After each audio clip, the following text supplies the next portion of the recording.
آئیے میرے ساتھ 7واں باب دیکھیں، سیموئیل کی دوسری کتاب اس کا 7واں باب. یہ بڑا ہی زبردست اور مزے کا چیپٹر ہے، اور آپ کو بڑا ہی مزہ آئے گا اس چیپٹر میں اگر آپ دھیان سے سنیں گے تو. اچھا آئیے 7ویں باب کی طرف آتے ہیں. لکھا ہے جب بادشاہ اپنے محل میں رہنے لگا اور خداوند نے اسے اس کی چاروں طرف کے سب دشمنوں سے آرام بخشا، تو بادشاہ نے ناتن نبی سے کہا، دیکھ میں تو دیودار کی لکڑیوں کے گھر میں رہتا ہوں، اور خدا کا صندوق پردوں کے اندر رہتا ہے. تب ناتن نے بادشاہ سے کہا، جا جو کچھ تیرے دل میں ہے کر، کیونکہ خداوند تیرے ساتھ ہے. کانٹیکسٹ تھوڑا سا میں بتاتا ہوں. کانٹیکسٹ یہ ہے کہ داؤد بیسیکلی اب سیٹ ہو گیا ہے، اس کی بادشاہی کو خدا نے قیام بخشا. باقی ساری ڈیٹیل ہم پڑھ چکے ہیں، آپ پچھلے لیکچرز کو دیکھ سکتے ہیں. لیکن داؤد کو خدا نے اب کیا کیا ہے؟ قیام بخشا ہے، اس کی بادشاہی کو قیام بخشا ہے، اس کو اس کے دشمنوں سے آرام بخشا ہے. اور جو 8واں چیپٹر ہے نا، اگر آپ 8ویں چیپٹر کی ہیڈنگ پڑھیں کہ داؤد کی جنگی فتوحات، 8ویں چیپٹر میں کیا لکھا ہے؟ داؤد کی جنگی فتوحات. سو جو 8واں چیپٹر ہے یہ 7ویں سے پہلے ہے، یعنی 7واں چیپٹر 8ویں کے بعد کی حالت کو بیان کر رہا ہے. 7ویں چیپٹر میں ایک اوورال حالت بیان کی گئی ہے، لیکن 8ویں چیپٹر میں جنگی فتوحات کو بھی ایکسپلین کیا گیا کہ کون سی جنگی فتوحات جو تھیں وہ داؤد نے حاصل کی تھیں. اب جب اس کو جنگوں سے آرام مل گیا، اب داؤد سکون میں ہے. اور آپ کو پتا ہے کہ داؤد نے ایک بڑی ٹف لائف گزاری تھی. وہ اس طرح سے کہ پہلے وہ ساؤل کے آگے سے بھاگتا رہا، 15 سال وہ آگے بھاگتا رہا، اس کو سکون نہیں ملا، اس کو چین نہیں ملا. 15 سال کے بعد اس کو جب بادشاہی ملی بھی تو صرف یہودا کی بادشاہی ملی، اور 7.5 سال اس نے صرف یہودا پر بادشاہی کی. پھر 7.5 سال کے بعد اسرائیل کے باقی 11 قبائل نے اس کو بادشاہ تسلیم کیا، اور پھر اس نے باقی جو بادشاہ ہیں ان سے جنگیں لڑیں، اور اب اس کو سکون ہو گیا ہے. خدا نے اس کی بادشاہی کو قیام بخشا ہے. جب اس کی بادشاہی کو قیام ملا تو اس نے یہ دیکھا کہ میں بیسیکلی بڑے اعلیٰ محل میں رہتا ہوں جو کہ دیودار کی لکڑیوں کا بنا ہے. جس طرح یہ کراس دیودار کی لکڑی کی ہے، وہ کہتا ہے میں دیودار کی لکڑی کے گھر میں رہتا ہوں اور خداوند خیمے میں رہتا ہے. خداوند کا آپ کو پتا ہے کہ شروع سے خیمہ ہی تھا، خیمہ اجتماع جسے بولتے ہیں، ہیکل سلیمان نے بنوائی تھی. تو اس نے دیکھا کہ یار میں خدا کو کچھ دینا چاہتا ہوں. اب یہاں پر ایک اگر آپ بات نوٹ کریں تو یہ داؤد سے ڈیمانڈ نہیں کیا گیا، یہ داؤد سے ڈیمانڈ نہیں کیا گیا کہ داؤد یہ کرے، لیکن داؤد یہ کرنا چاہتا ہے. اور یہ بڑی خوشی کی بات ہوتی ہے. بعض اوقات ہم کیا کہتے ہیں کہ جو خدا ہم سے ڈیمانڈ کرتا ہے، جو خدا ہم سے ایکسپیکٹ کرتا ہے، اینا کے کار لیے تو بہت ہے. لیکن بعض لوگ ہوتے ہیں جو کہتے ہیں کہ نہیں، خدا تو انسان سے یہ ایکسپیکٹ کرتا ہے یار میں یہ بھی کر لوں، وہ بھی کر لوں، وہ بھی کر لوں. بعض اوقات ہم کوشش کرتے ہیں کہ ہم ایکسپیکٹیشن سے بھی زیادہ کام کریں. داؤد چاہتا ہے، خدا نے اسے نہیں کہا کہ تو میرے لیے کوئی گھر بنا یا اس طرح کی سوچ بھی سوچ، لیکن داؤد چاہتا ہے کہ میں خدا کے لیے ایک گھر بناؤں. داؤد سمجھ لیں کہ خدا کو ایک گفٹ دینا چاہتا ہے اپنی طرف سے. ناتن نبی داؤد کے پاس ہے، وہ کہتا واہ واہ واہ کیا زبردست خیال ہے. داؤد کا ارادہ نیک، داؤد کی سوچ خالص نیک، نیک ارادے سے وہ کام کرنا چاہتا ہے، اور کام بھی بڑا اچھا ہے. اس نے دیکھا کہ یار خیمہ اجتماع ٹینٹ میں ہے، اور اس وقت وہ ایک تو خیمہ سیلا میں جس طرح ہم نے دیکھا تھا نا کہ اس وقت خیمہ اجتماع الگ تھا، اور داؤد جو عہد کا صندوق تھا وہ داؤد نے جو خیمہ بنایا تھا اس میں پڑا تھا. تو میں اتنے اعلیٰ شان گھر میں رہتا ہوں تو مجھے نا یہ کوئی سوٹ نہیں کرتی، میرے دل کو نہیں لگتی. میں چاہتا ہوں کہ خداوند کے لیے بھی ایک عالی شان گھر بنایا جائے. ناتن چونکہ ایک نبی ہے وہ کہتا ہے کہ بڑی اچھی بات ہے. لیکن آگے دیکھیں آگے کیا لکھا ہے. اور اسی رات کو ایسا ہوا کہ خداوند کا کلام ناتن کو پہنچا، جا اور میرے بندہ داؤد سے کہہ، خداوند یوں فرماتا ہے کیا تو میرے رہنے کے لیے ایک گھر بنائے گا؟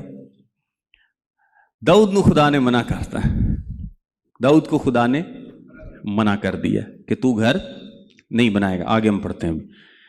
ناتن سے کہا، وہی ناتن جب داؤد نے اپنے دل کی بات شیئر کی کہ میں خداوند کے لیے گھر بنانا چاہتا ہوں، ناتن نے کیا کہا؟ بہت اچھی بات ہے، خداوند تیرے ساتھ ہے. لیکن رات کو خدا نے کی کیا؟ ناتن انج نہیں، وہ نہیں بنائے گا.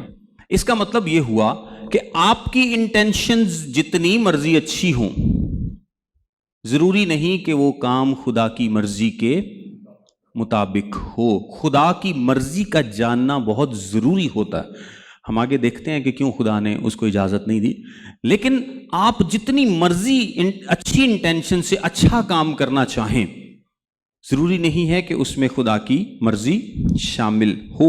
آگے لکھا ہے، کیونکہ جب سے میں بنی اسرائیل کو مصر سے نکال لایا آج کے دن تک کسی گھر میں نہیں رہا، بلکہ خیمے اور مسکن میں پھرتا رہا ہوں، اور جہاں جہاں میں سب بنی اسرائیل کے ساتھ پھرتا رہا، کیا میں نے کہیں کسی اسرائیلی قبیلے سے جسے میں نے حکم کیا کہ میری قوم اسرائیل کی گلہ بانی کرو، یہ کہا کہ تم نے میرے لیے دیودار کی لکڑیوں کا گھر کیوں نہیں بنایا؟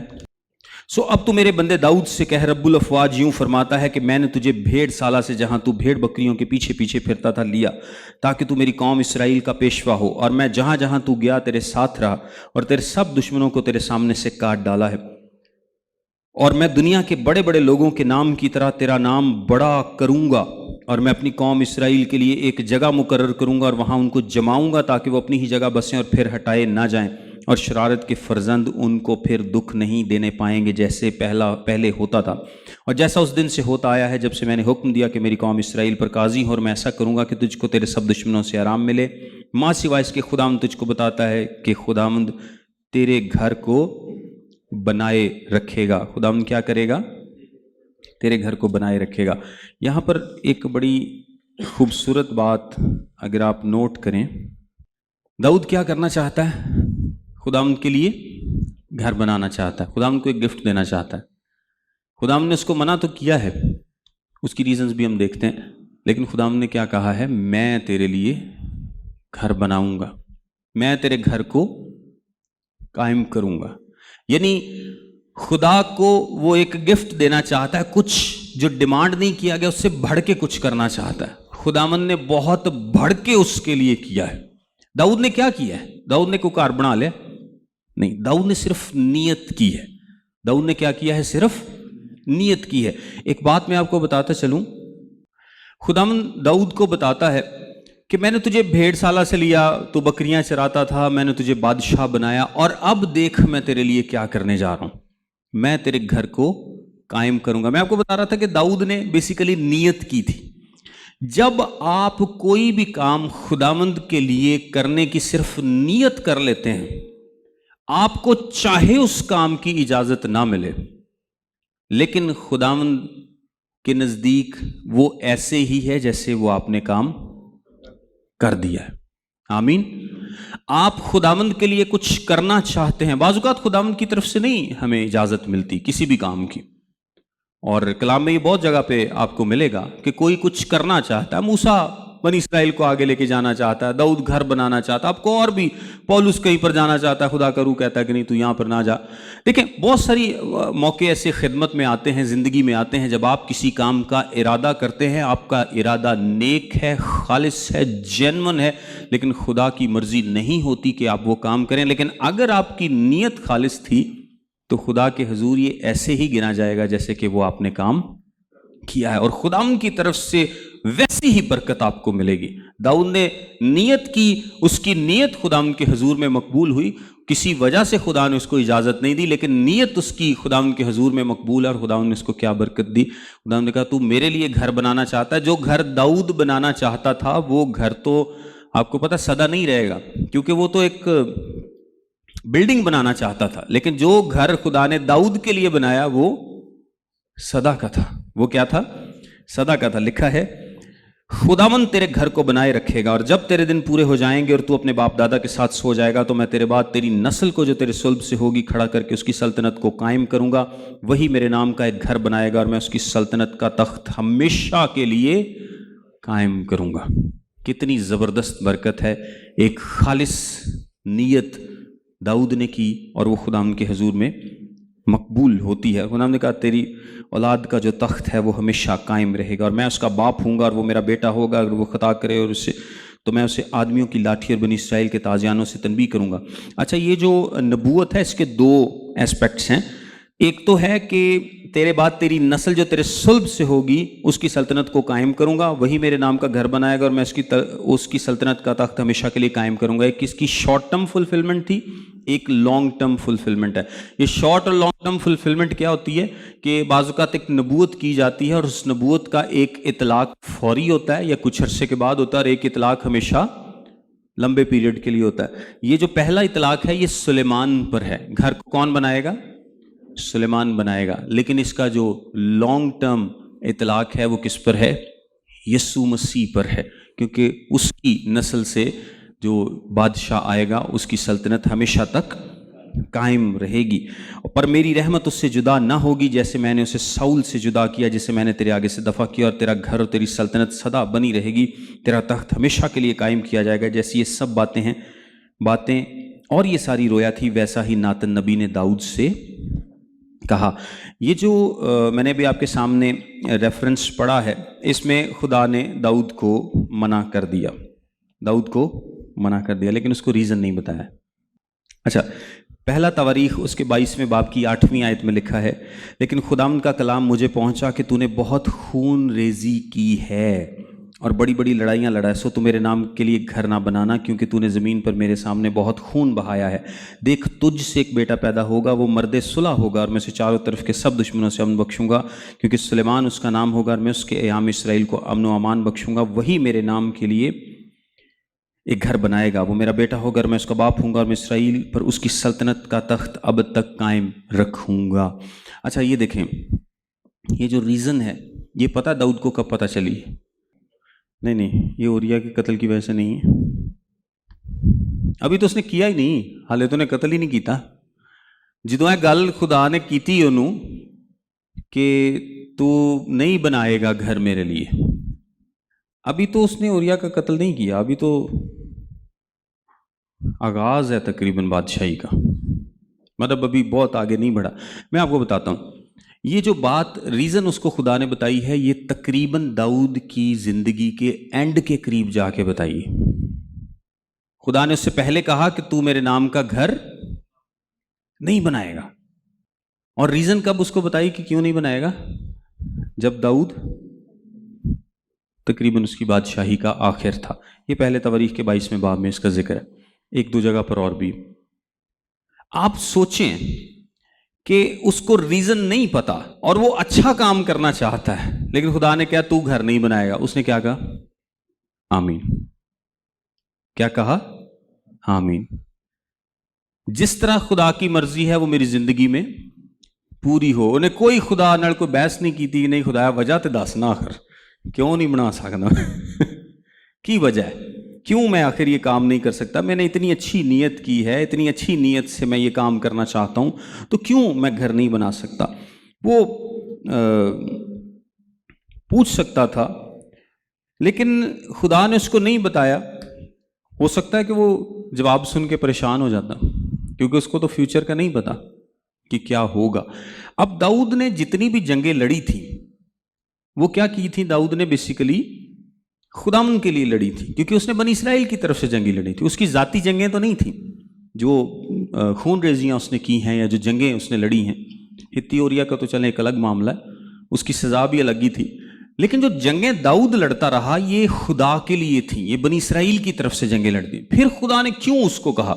اس کی جو وجہ بیان کی جاتی ہے وہ یہ ہے کہ جو ہیکل ہے بیسیکلی وہ امن کو، کس چیز کو؟ امن کو ریپریزنٹ کرتی ہے، صلح کو ریپریزنٹ کرتی ہے. خدا انسان کے درمیان آ کے رہتا ہے، خدا اور انسان کے درمیان میں صلح کو ریپریزنٹ کرتی، ایک سمبل ہے. اور کیونکہ داؤد نے بہت زیادہ جنگیں لڑی ہیں، سلیمان بہت زیادہ جنگیں نہیں لڑے گا. اور خدا نے کہا بھی، اور سلیمان کا مطلب بھی یہی ہے، اس کے زمانے میں کیا ہوگا؟ پیس ہوگا. اس کے زمانے میں کیا ہوگا؟ پیس ہوگا. سو وہ بہتر نمائندگی کر سکتا ہے اس بات کی، اس لیے خدا نے اس کو اجازت نہیں دی، داؤد کو اجازت نہیں دی. اس کو کچھ لوگ اس طرح سے بھی ملاتے ہیں، مطلب ایک تو میں نے آپ کو وجہ بتا دی، کیونکہ وہ پیس کو، وہ ہولینس کو، ورشپ کو، ریسٹ کو، ریکنسیلیشن کو ریپریزنٹ کرتی ہے ہیکل. اور داؤد نے چونکہ بہت زیادہ جنگیں لڑی ہیں، لہٰذا داؤد کے ساتھ اس کو جوڑنا مشکل ہے.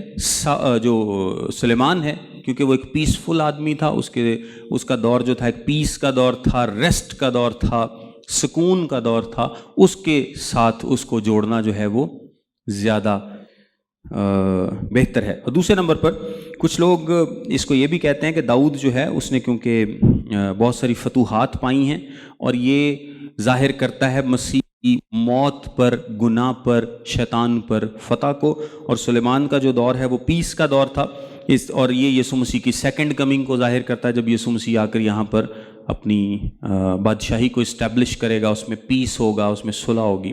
تو کچھ لوگ اس کو اس طریقے سے بھی جوڑتے ہیں۔ لیکن ایک بات یہ ہے، ایک بات اور بڑی زبردست ہے، وہ یہ ہے کہ داؤد کو خدا نے انکار کیا لیکن اس کو عزت بھی دی۔ اس کی اس خواہش کی وجہ سے اس کو عزت بھی ملی، اس کو برکت بھی ملی، خدا نے اس کو برکت دی ہے۔ لیکن داؤد نے ایک کام کیا۔ کیا کام کیا داؤد نے؟ بس بتا سکتے ہیں؟ اس نا کے رسپانس میں داؤد نے ایک اور کام کیا تھا۔ داؤد نے سامان اکٹھا کیا تھا۔ داؤد نے کیا کیا تھا؟ سامان اکٹھا کیا تھا۔ اس نے ہیکل کا سامان، اس نے جگہ کا ارینج کیا، اس نے چیزوں کا ارینج کیا، اس نے سب کچھ کا ارینج کیا تاکہ کل کو جب سلیمان ہیکل بنائے تو وہ یہ کام کر سکے۔ اس نے ایکسیپٹ کیا اس بات کو کہ یہ خدا کی مرضی نہیں ہے، لیکن اس نے چیزوں کا ارینج کیا۔ اس میں ایک جو بڑی بات زبردست ہے وہ یہ ہے کہ اگر کوئی کام میں نہیں کر سکتا، کہ اگر میں کنویں میں جا کے کسی کو نکال نہیں سکتا تو ایٹ لیسٹ میں رسی پکڑ سکتا ہوں۔ اگر کام میں کوئی خود نہیں کر سکتا تو جو وہ کام کر رہے ہیں ان کی میں مدد کر سکتا ہوں۔ یہ اس کا ایٹیچیوڈ تھا کہ اگر کام یہ میں نہیں کر سکتا کیونکہ خداوند نے مجھے اس کی اجازت نہیں دی، تو میں اس کام کے لیے ماحول کو تیار کروں گا، چیزوں کو تیار کروں گا تاکہ یہ کام ہو سکے۔ اب دیکھیں، وہ سلیمان کی ہیکل ہی کہلاتی ہے، داؤد کی ہیکل نہیں کہلاتی۔ لیکن یہ بڑا مشکل ہوتا ہے ہمارے لیے بھی پریکٹیکل لائف میں کہ جب کوئی کام خداوند ہمیں اجازت نہ دے کچھ کرنے کی تو اسی کسی دی مدد خیر بالکل نہیں کر دیں کہ کوئی اور کر لوے، سوال ہی پیدا نہیں ہوتا۔ ایسا ہے کہ نہیں؟ یہ ایسا ایٹیچیوڈ ہم میں ہوتا ہے کہ اچھا چلو یہ کام خدا نے مجھے اجازت نہیں دی کہ میں ایک چرچ بناؤں، لیکن میں اس کے لیے سارا مٹیریل اکٹھا کر دوں یا میں ہیلپ کر دوں تاکہ جس کو خدا اجازت دے گا اس کی ہیلپ ہو سکے۔ ساڑھے کو تو یہ توقع نہیں ہوتی کوئی بھی، ہم ایسے کام نہیں کرتے۔ اور داؤد کے پاس تھا کیا؟ داؤد کے پاس ایک پرومس تھا۔ کیا داؤد نے دیکھ لیا کہ اس کے بیٹے نے ہیکل بنائی ہے؟ داؤد نے دیکھا یہ؟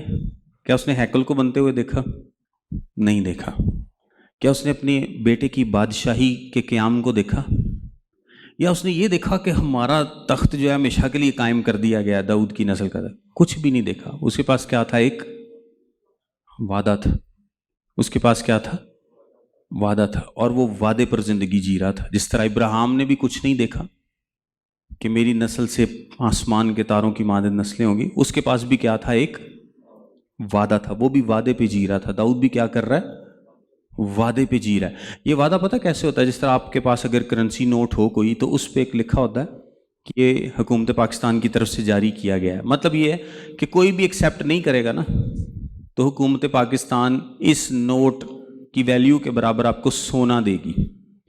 اتنے تو خیر نہیں دیں دی، مطلب اس کا یہی ہے کہ اگر کوئی شخص بھی انکار کر دے، آپ کے پاس ایک نوٹ ہے اور اس پہ ایک لکھی ہوئی چیز کہ حکومت پاکستان نے جاری کیا، اس نوٹ کی اتنی ویلیو نہیں ہے 1000 روپیہ یا 5000 روپیہ، یہ کاغذ تو کوئی 1-2 روپے کا کاغذ ہوگا بس، لیکن اس پہ جو عبارت لکھی ہے وہ ایک وعدہ ہے۔ وعدہ کیا ہے؟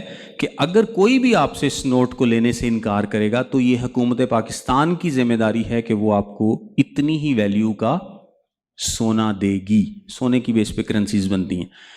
تو اسی طرح داؤد کے پاس ایک وعدہ ہے اور وہ وعدے پہ جی رہا ہے، اور یہ ہماری زندگی میں ایک بڑا ہی خوبصورت لمحہ ہوتا ہے جب ہم بھی وعدوں پہ جیتے ہیں۔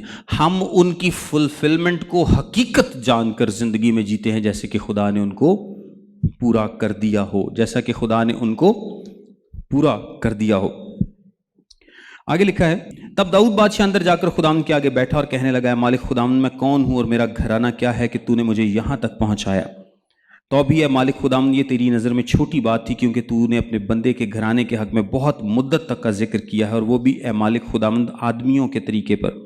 اور داؤد تجھ سے اور کیا کہہ سکتا ہے، کیونکہ اے مالک خداوند تو اپنے بندے کو جانتا ہے، تو نے اپنے کلام کی خاطر اور اپنی مرضی کے مطابق یہ سب بڑے کام کیے تاکہ تیرا بندہ ان سے واقف ہو جائے۔ سو تو اے خداوند خدا بزرگ ہے، کیونکہ جیسا ہم نے اپنے کانوں سے سنا ہے اس کے مطابق کوئی تیری مانند نہیں اور تیرے سوا کوئی خدا نہیں۔ اور دنیا میں وہ کون سی ایک قوم ہے جو تیرے لوگوں یعنی اسرائیل کی مانند ہے، جسے خدا نے جا کر اپنی قوم کو بنانے کو چھڑایا تاکہ وہ اپنا نام کرے اور تمہاری خاطر بڑے بڑے کام کیے، اور اپنے ملک کے لیے اور اپنی قوم کے آگے جسے تو نے مصر کی قوموں سے اور ان کے دیوتاؤں سے رہائی بخشی ہولناک کام کرے۔ اور تو نے اپنے لیے اپنی قوم بنی اسرائیل کو مقرر کیا تاکہ وہ ہمیشہ کے لیے تیری قوم ٹھہرے، اور تو آپ اے خداوند ان کا خدا ہوا۔ اور اب تو اے خداوند خدا اس بات کو جو تو نے اپنے بندے اور اس کے گھرانے کے حق میں فرمائی ہے سدا کے لیے قائم کر دے، جیسا تو نے فرمایا ہے ویسا ہی کر، اور سدا یہ کہہ کر تیرے نام کی بڑائی کی جائے کہ رب الافواج اسرائیل کا خدا ہے، اور تیرے بندے داؤد کا گھرانہ تیرے حضور قائم کیا جائے گا، کیونکہ تو نے اے رب الافواج اسرائیل کے خدا اپنے بندے پر ظاہر کیا اور فرمایا کہ میں تیرا گھرانہ بنائے رکھوں گا۔ اس لیے تیرے بندے کے دل میں یہ آیا کہ تیرے آگے یہ مناجات کرے۔ اور اے مالک خداوند تو خدا ہے اور تیری باتیں سچی ہیں، اور تو نے اپنے بندے سے اس نیکی کا وعدہ کیا ہے، سو اب اپنے بندے کے گھرانے کو برکت دینا منظور کر تاکہ وہ سدا روبرو پائیدار رہے، کہ تو ہی نے اے مالک خداوند یہ کہا ہے، اور تیری ہی برکت سے تیرے بندے کا گھرانہ سدا مبارک رہے۔ دیکھیں داؤد کے پاس ایک پرومس ہے، اور وہ اس پرومس کو خدا کے حضور میں لے کر جاتا ہے، اور اس کے لیے کیا کرتا ہے؟ دعا کرتا ہے۔ اس کے لیے کیا کرتا ہے؟ دعا کرتا ہے۔ میں لاسٹ میں آپ کو ایک بات بتاتا ہوں اس کے تعلق سے، کہ داؤد نے یہ جو دعا ہے وہ دل سے کی ہے۔ داؤد نے دعا کیسے کی ہے؟ دل سے کی ہے۔ اور میں آپ کو بتاتا چلوں کہ جو دعائیں دل سے کی جاتی ہیں وہی قبول ہوتی ہیں، اور وہی دعائیں ہوتی ہیں۔ بعض اوقات ہم دعائیں کتابوں سے کرتے ہیں پڑھ کے، اور بعض اوقات ہم دعائیں صرف دماغ سے کرتے ہیں۔ ہمارے دماغ میں ایک دعا ہے، ہو سکتا ہے ہمیں یاد ہو، وہ دعا کرتے ہیں، یا ہم بعض اوقات کتاب سے پڑھ کے دعا کرتے ہیں۔ اسپرجن بھی اس پر بڑی خوبصورتی سے کہتا ہے کہ بعض دعائیں ایسی ہیں جو کہ کی نہیں جاتی۔ دعا پڑھنا اور ہے، دعا کرنا اور بات۔ کوئی بھی بات کہنا، آپ خدا کے حضور میں کچھ بھی کہتے ہیں، اس کو دعا کے طور پر کرنا، دل سے کرنا اور ہے، اور اس کو بس پڑھ دینا کیا ہے؟ اور بہت دفعہ ہم یہ کام کر رہے ہوتے ہیں کہ ہم بس جا کے خدا کے حضور میں باتوں کو رکھ رہے ہوتے ہیں، لیکن ہم دعا نہیں کر رہے ہوتے۔ اس میں وہ دل نہیں ہوتا، اس میں وہ تڑپ نہیں ہوتی، اس میں وہ خلوص نہیں ہوتا، اس میں وہ چاہت نہیں ہوتی، اس میں وہ سنجیدگی نہیں ہوتی، اس میں وہ جذبہ نہیں ہوتا۔ کوئی کہے کہ ایون کہ آپ خود بھی اندازہ لگا سکتے ہیں کہ جب آپ کا بچہ ہاسپٹل میں داخل ہو تو آپ کا دعا کرنا اور ہوتا ہے، کسی کا بچہ داخل ہو اور وہ کہے تو آپ کا دعا کرنا اور ہوتا ہے۔ تو اس میں ہی ڈفرنس آپ کو پتہ چل جائے گا کہ دل سے دعا کرنا کسے کہتے ہیں، اور صرف دماغ سے دعا کرنا کیا ہوتا ہے۔ کیونکہ جب آپ اپنے بچے کے لیے دعا کریں گے تو اس میں جو تڑپ ہوگی، اس میں جو لگن ہوگی نا، وہ آپ کو جلدی نہیں ملے گی۔ لیکن جو دعائیں ایسی تڑپ کے ساتھ کی جاتی ہیں، خداوند ضرور ایسی دعاؤں کا جواب دیتا ہے۔ خداوند نے یہاں داؤد کی دعا بھی دل سے کی گئی دعا ہے، اور وہ ایک وعدے پہ بیس کرتی ہے۔ نہ داؤد نے ہیکل دیکھی، نہ اس نے بادشاہی دیکھی، اس نے کچھ نہیں دیکھا، اس نے ایک وعدے پر ایمان رکھتے ہوئے خداوند کی شکر گزاری کی ہے، خداوند کی شکر گزاری کی ہے۔